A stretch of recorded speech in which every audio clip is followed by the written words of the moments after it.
Magandang umaga! Kumusta po? Narito po ulit ang update natin para sa lagay ng ating panahon.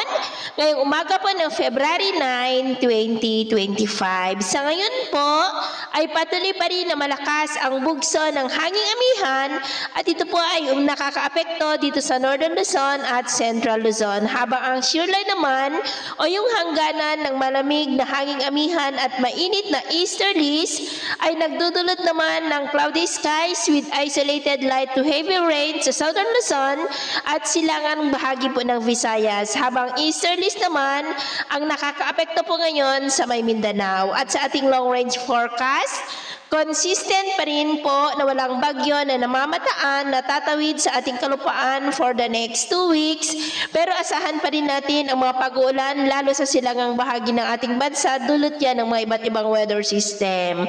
At sa lagay ng ating panahon, ngayong madaling araw ay may mga pag-uulan sa Cagayan Valley, Cordillera, ilang bahagi ng Ilocos Region, Calabarzon, Camarines Provinces, Catanduanes, Legazpi, Palawan, Calapan, Carles, Eastern Samar, Northern Samar, Eastern Leyte at Dinagat Island. At mamaya po ay sisikat naman ang araw sa malaking bahagi ng Central Luzon at Mindanao, pero may tsansa pa rin ng mga cloudy skies with isolated rains sa may Pagudpod, La Union, Cordillera, Cagayan Valley, Calabarzon, Camarines Provinces, Catanduanes, Sorsogon, Masbate, Calapan, Palawan, Aklan, Capiz, Cebu, Eastern Leyte, Samar Provinces at Dinagat Island. At mamayang hapon, posible pa rin ang cloudy skies with isolated rain sa may Cagayan, Southern Luzon, malaking bahagi ng Visayas at ilang bahagi lamang ng Mindanao. Kaya mag-ingat po tayo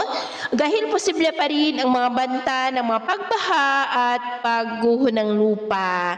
At sa atin naman pong mga baybayin, maalon po ngayon sa buong kanlurang baybayin ng Luzon, silangang baybayin ng Luzon, mga baybayin po ng Northern Samar Seaboard, silangang baybayin ng Eastern Samar Seaboard, Northern Seaboard ng Cagayan, Babuyan Island Seaboard at Batanes Seaboard na ang mga alon dyan ay posible po na aabot hanggang sa 2.2 to 5 meters height.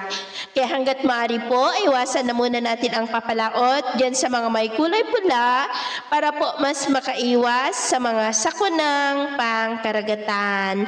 So, yun po ang latest update natin sa araw na ito. At ako po muli si James na nagsasabing sa kahit anong pagsubok po na darating sa ating buhay, huwag na huwag po tayong mawawalan ng pag-asa. Thank you and God bless!